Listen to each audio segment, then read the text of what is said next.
Hello everyone and welcome back to another episode of Behind the Servants.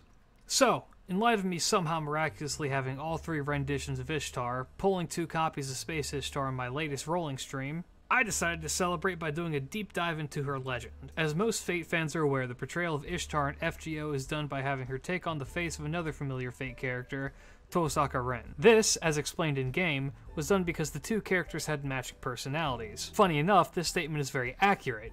Ishtar is very likely the most well-known of all the Mesopotamian gods, though she is more commonly known as Inanna. For the sake of this video, though, she's Ishtar. But without further ado, let's look at the tsundere goddess with thighs thicker than a bowl of oatmeal sweetened with molasses. Ishtar is somewhat of a complex figure in mythology. This is because she's not just one deity, but 2. And no, I don't mean Ereshkigal. You see, there is a god called Ishtar and a god called Inanna. These 2 at one point were worshipped as separate deities. However, a guy by the name of Sargon of Akkad thought they were pretty similar, and as time went on, they morphed into one goddess that goes by both names. By the time that the Ishtar that we know as the Babylonian goddess of tsunderes came to popular purview, they were pretty much indistinguishable. We'll be looking at this rendition of Ishtar, as it is the one that is closest to the in-game variant. For the sake of this video, because it's going to be a long one, I'm going to break it up into a couple of parts. First, we're going to look at what Ishtar is all about, what she was worshipped for, and what she governed over. Second, we're going to look at who worshipped her and how they did so. And finally, we're going to look at Ishtar as a character of myth, what her legends are, where she came from, and her legacy. So let's get this party started. Ishtar was the goddess who reigned over sexual love, war, fertility, Venus, storehouses, dates, wool, meat, grain, rain, thunderstorms, lions, bulls. Alright, what wasn't she the goddess of? Well, I actually have an answer for that, and that's mothers. Despite being a love and fertility deity, Ishtar has no children of her own. The goddess of pregnancy was named Nintur. This is an important distinction, as Ishtar was never shown to be chaste, hence the sexual love thing. This all-around governance of so many things made her worship widespread and frequent, and made her the patron deity of Uruk, the largest urban area in the world for the time period. As such, she had a great amount of influence over the ancient Mesopotamian empires. Side note for all of you Space Ishtar fans out there, she was also known as the goddess of the universe, which ties in nicely to the servant-verse nonsense in the Saber Wars storylines. Anyway, let's get going. Ishtar was worshipped throughout the Mesopotamian Empire, but her main temple was located in Uruk. This temple was called Eanna, and was waited on by sacred priestesses. While most people of the time worshipped and revered Ishtar, she's been found to be popular with the women of the time. This may be due in large part to the fact that she was impulsive and free, which may have seemed like an attractive role for them. Contrary to some beliefs that homosexuality and transgenderism are relatively new creations, there are records to indicate that some men who went against the norm per se were accepted at Ishtar's temples, where they would dress and act as women and engage in sexual relations with men. These men were known as Gala, and their primary role at the temple was to sing songs of lamentation to soothe the hearts of Ishtar and her followers. This next bit is hotly debated and mostly rejected by modern scholars, but in researching Ishtar, it is bound to come up. As such, I will do my due diligence in discussing it, but just know that many scholars no longer believe it. This is, of course, sacred prostitution. It was believed that priestesses of Ishtar's temple would engage in sexual intercourse with members of the public in exchange for money and goods, which would supposedly go back to support the temple. The evidence of this is scarce, however, and the information spread by outside nations in an attempt to show the quote-unquote backward ways in which this society operated. Making a goddess of sexual love's cult appear to be nothing but money-hungry women is just an easy target. However, the real truth is lost in history. What we do know, however, is that in Uruk, the kings would engage in what is known as sacred marriage. This involved the king of Uruk taking on the role of Dumuzid, the god of shepherds and consort of Ishtar, having sex with the head priestess of the Temple of Ishtar as they represented Ishtar themselves. So, for you FGO players, that means that Gilgamesh has had sex with Siduri while pretending to be the golden sheep with the velvet voice. Just think about that for the rest of your life like I have to now. And to those of you thinking that Dumuzid is actually Ereshkigal's consort, we'll get into that later. But this ritual cosplay sex was done to honor the 2 gods and was performed during the Sumerian New Year celebration, which is around the spring equinox. Fate players will also know about Ishtar's association with the planet Venus. This is actually rooted in science, as unbelievable as that may seem. Ishtar's most well-known myth, and one that we will get into later, is her descent into Kerr, the Underworld. Her legend may have come about with how Venus appears to move in the night sky. See, Venus is one of the few planets that is easily identifiable in the night sky due to its proximity to the moon and its brightness. Now, Venus would sometimes vanish from the night sky due to the rotation of the Earth and our orbit around the Sun. This made it appear as though Venus, or Ishtar, had disappeared. As such, legends sprung up that while Venus was not visible, Ishtar had descended into the Underworld, and that once it was visible again, she had returned to the heavens. This is a good example of how naturally occurring phenomena has influenced mythology. Speaking of mythology, I believe it's time we go into the myths and legends associated with our sweet tsundere. As we know from Fate, Ishtar is a pain in the ass. She is incredibly powerful and has many abilities at her disposal, but is a notorious troublemaker.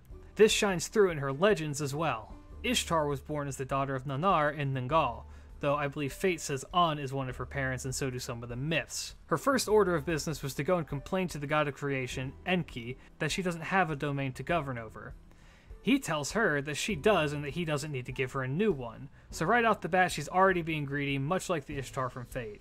However, at this point, Ishtar doesn't really govern over much. This is a double-edged sword for her as she becomes a mold of possibility and her ambitions allow her to become whatever she desires. First off, she finds a hulupa tree, which I believe is a type of willow tree, and takes it to her temple in Uruk, where she waits for it to grow so that she may have a grand throne made of its wood. However, once it's at a good chopping age, two monsters emerge from it, the Anzu bird and the Lilitu. Ishtar, still new to being a deity, can do nothing to stop them and panics. Luckily, Gilgamesh is present and either slays or drives off the beasts. He then makes the throne and bed for the goddess out of the tree's wood, and in return she gives him a sacred drum. This story serves as a good example of what's to come. Ishtar is impulsive, rarely thinking through things that she desires. That is not to say that she is stupid, but rather that she is overly passionate. This will be a recurring theme in her myths, but let's continue. Her next myth is about how she learned about sex and came to govern over it. Here's the catch. It's pretty much the story of Adam and Eve. Ishtar wants to know about sex, so she asks her brother Utu to take her to Kerr, where a tree of knowledge grows, so she may eat the fruit and know what sex is. Utu initially refuses, but Ishtar's persistence causes him to eventually fold and lead her there. Thus, she eats the fruit and learns about sex. The next myth is another one that may seem familiar, as it once again mirrors a biblical story, Cain and Abel.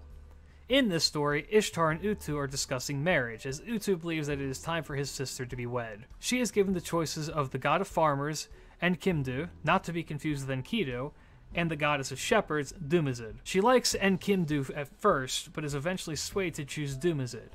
Enkidu and Dumazid, unlike the biblical Cain and Abel, reconcile with each other, giving each other gifts and leaving on peaceful terms. For the record, these myths came before the Abrahamic religions emerged, which occurred in roughly the 6th century BCE. These myths were told at least in the 27th century BCE, so a good 2 millennia and a bit before that. All of these legends occurred before Ishtar became the Queen of Heaven. The next myth is believed to be the one that shows her final bit of growth in this role.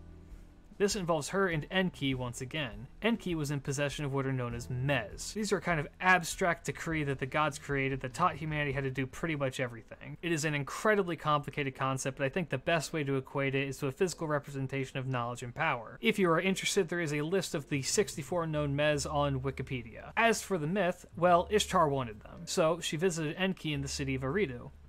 They met on friendly terms and Ishtar challenged Enki to a drinking competition. He accepted and the pair both got thoroughly plastered. In this stupor, however, Ishtar did not forget what she had come for and persuaded the inebriated Enki to give her the mez. He agrees, and Ishtar escapes on the boat of heaven, Mana. Never drink and drive. Once Enki sobers up and discovers what happened, he sends hordes of monsters to Uruk in order to get the mez back. Luckily, Ishtar's vizier, Ninsubar, was able to fend off the beasts. Once Ishtar had returned to Uruk, Enki let up on the attack and allowed her possession of the mez, having been outwitted.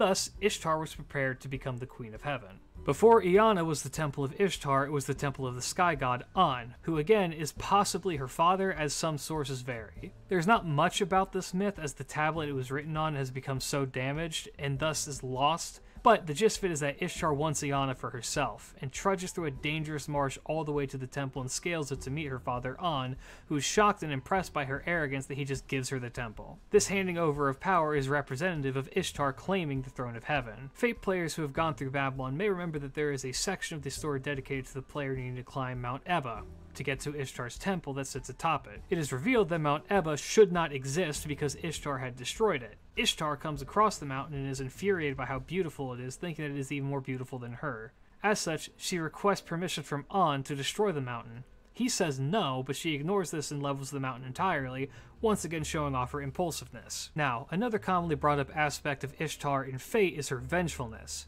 There are two legends that exemplify this greatly. Let's start with the less detailed one, which was found on a horribly damaged tablet in Nippur. Ishtar misses her husband Dumazid, who is out tending to his duties out on the steppes, and goes out to find him. The text is too damaged to read, but once it is legible again, we find out that Dumazid has been murdered by an old woman and her son. Ishtar tracks him down to an inn where she turns the old woman into a water sack so that she may forever pour out funerary libations for Dumazid. The second of these stories, Ishtar goes to nap under a poplar tree belonging to a failed gardener. This gardener, rather than thank his good fortune that a god has decided to rest under his tree, rapes her. When Ishtar awakens and discovers what happens, she is justifiably upset and seeks out the young gardener. In a demonstration of her almighty power, Ishtar turns all the water into blood and creates massive storms as she searches the mountains for her assaulter. The gardener, realizing that he f***ed up big time, asks his dad what he should do. The dad tells his son that the best thing he can do is hide among the busy crowds of Uruk and hope that she never finds him. This works for some time until Ishtar goes to Enki and demands that he assist her in finding her rapist. Enki is initially hesitant, not because he believes that what the boy did was right, but because whatever Ishtar was going to do to him was going to be a fate worse than death. However, Enki agrees to help once Ishtar threatens to abandon Uruk. Ishtar locates the rapist, who attempts to explain his reasoning for his actions, blaming his poor luck with gardening leading to his wicked impulses. Ishtar, unsurprisingly, does not care and strikes the poor soul down, damning his name to forever be sung as a warning to any and all who dare cross the goddess. Alright, now we're on to the big one. Ishtar's descent into the Underworld. Thus far, we have seen Ishtar come out on top due to her bold-faced arrogance and drive to get what she wants, but in this next legend, her most famous one, we'll see a different story. There are two different versions of this story, the Sumerian one and the Assyrian one. The Assyrian one was written later and is less detailed, so we'll work with the Sumerian version of the legend. Ishtar wants to visit Kerr. As mentioned prior, Kerr is the Sumerian version of the Underworld. It's like a shadowy mirror version of the upper world. There is one very important rule regarding Kerr that all of the gods are aware of. Unless given special permissions, none who enter Kerr may leave, god, human, or otherwise. Ishtar claims that she wants to visit Kerr to mourn the death of Ereshkigal's first husband, Ugalana. For the eagle-eyed fate player, they may recognize his name as the one that is used for Ishtar's beloved Bull of Heaven, but it is simply two mythological figures sharing the same name. The real reason as to why Ishtar may want to go to the Underworld is likely a bit more conceited, and is something that she simply wants to do. Regardless, she dresses up in a lavish outfit with 8 parts, each representing an aspect of her power, and informs the keeper of the first gate of the Underworld her intentions. The keeper allows her to pass, but takes a part of her outfit, declaring that this is just the way of the Underworld. This occurs 7 more times until Ishtar is in front of her sister, Ereshkigal, completely naked and stripped of all of her divinity. Eresh and her judges of hell were not happy with this attempted intrusion of their domain, and killed Ishtar, hanging her corpse from a hook. Ishtar, however, was not a fool. She had informed her vizier Ninshubar to send 4 deities to her rescue if she did not return in 3 days and 3 nights. These deities were An, Enki, Nana, and Enlil. When asked to help, An, Nana, and Enlil all refused, but Enki agreed. Creating 2 demons from the dirt under his fingers, he instructs them to go to the Underworld and request the corpse of Ishtar. Once they have it, they are to sprinkle the waters and food of life over her to resurrect her. The 2 demons do so, and upon reaching Eresh, find her in great pain, as if she were giving birth. Being simple creatures, very similar to robots, they ignore her pleas for help and resurrect Ishtar. They then flee with the newly reborn goddess while Eresh sends more demons after them, declaring that someone must take Ishtar's place. Back on the surface, Ishtar and the 2 demons find Ninshubar, who is praying and mourning for Ishtar. The demons, once again attempting to follow instructions, try and take her, but Ishtar stops them as she is properly mourning. Next, they come upon Ishtar's beautician, also in mourning, and try to take him, but Ishtar once again stops them. This trend continues until they happen upon Ishtar's husband, Dumazid, who is now alive again, I guess. Dumazid is lavishly dressed, sitting under a tree, being entertained by several pretty slave girls, seemingly undisturbed by his wife's passing. Ishtar instructs the demons to take him to hell, which they do while he is kicking and screaming. Thus, Ishtar escaped the Underworld. This is why Eresh is often depicted with Dumazid in Fate. This story, and actually one similar to it in the Epic of Gilgamesh, is likely one told as a reminder to all people that no one can overcome death, not even the gods. Ishtar is the most powerful god in all of Babylonian mythology, and not even she alone could conquer death. Had she not had the foresight to instruct her vizier to save her, her legend would have ended there. But that is where we're going to stop with the Ishtar exclusive legends and move on to her involvement in the Epic of Gilgamesh. I will probably do an entire episode on Gilgamesh himself, but for now we're just going to work with the Ishtar related aspects of the work. It's hard to imagine that anyone watching this is unaware of who Gilgamesh is, but in the off chance that that is you, I will briefly fill you in. Gilgamesh is one of, if not the oldest known heroic tale in human history. He was an ancient king of Uruk who fought monsters, insulted goddesses, and befriended a weapon of the gods. He also attempted to overcome death by taking the herb of immortality only for it to be stolen away by a snake. In Fate, he's portrayed as arrogant, all-powerful, and the progenitor of all heroes who came after him. However, he is also viewed as being a wise leader who cares deeply for the people of his homeland. This is who Gilgamesh is. Ishtar's relationship with him is complicated. Gilgamesh was the king of Uruk, and Ishtar its patron deity. Ishtar first appears in the Epic of Gilgamesh after he and Enkidu had killed Humbaba, the guardian monster of the Great Cedar Forest. Seeing such a brave act performed and having her husband now in hell, Ishtar demands Gilgamesh become her new consort. Gilgamesh outwardly refuses, reminding her of her poor track record with lovers. Infuriated, she goes to An and complains of the insult. An asks her why he's telling her and not just addressing Gilgamesh about this. Frustrated, she demands to be given the Bull of Heaven, and should An refuse, she would essentially bring about a calamity. An, obviously worn out by his daughter, agrees and lends her the Bull of Heaven.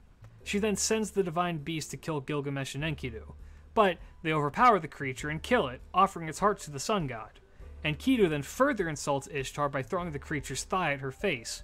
This insult would eventually be the impetus that would lead to Enkidu's death, as it was a direct insult to all of the gods.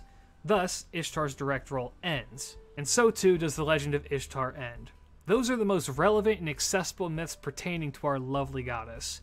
The fun part of it all is, however, that there may be more waiting for us. The beauty of ancient myths and legends is that we are constantly finding more of them as time goes on. As archaeologists excavate the earth and discover more, we are adding more and more to the ancient tradition of storytelling. There is something beautiful about seeing how Ishtar and the other gods interact with each other in these myths, because they're strikingly human. I audibly laughed when I read the part about An asking Ishtar why she's bugging him about her problems, rather than doing something herself, because she's the most powerful goddess in the mythos. It's such a human reaction. I have a theory going on that human beings have not mentally evolved in thousands of years, and this really reinforces that notion for me. We've always been us, and will likely continue to be, and I don't know about you, but I hope Ishtar is watching over us all right now. Thank you to everyone who stuck through with me to the end. This was a long one.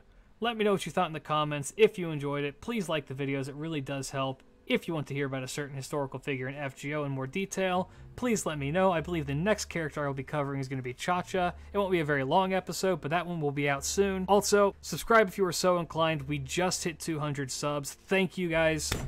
Thank you so much. I really do appreciate it. Check out my Twitch if you are so inclined, at Klidge Radio, for significantly less structured content. And until next time, keep your chin up. Peace.